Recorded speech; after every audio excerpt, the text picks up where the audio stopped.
ဆန်ကိုတန့်စင်အောင်ရင်းနဲ့ဆေးထားပါမယ်။ပင်ငံပြားကြီးအနောက်ကိုထည့်ပါမယ်။ဖြူစီလေးလည်းထည့်ပါမယ် Wow. ။ပြီးတော့ခဏကြော်တာမှုထည့်ပါ။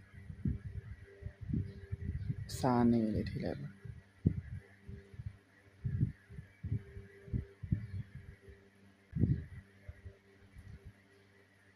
ပြီးတော့စီကိုနည်းနည်းထည့်ပါပြီးတော့လူထားတဲ့ကြဲဦးကြောင်းနဲ့ဟင်းသီးရွက်ဒီပေါ်ပြီးထည့်ပါမယ်ပြီးတော့ချက်သားပြီးထည့်ပါမယ်ရေကိုတော့ကူလို့ခြင်းတော့ကိုယ်စံပဝါနာအတိုင်းထည့်ပါမယ်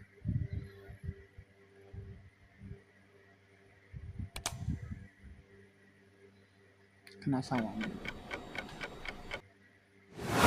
ဒီပြီးပြန်တော့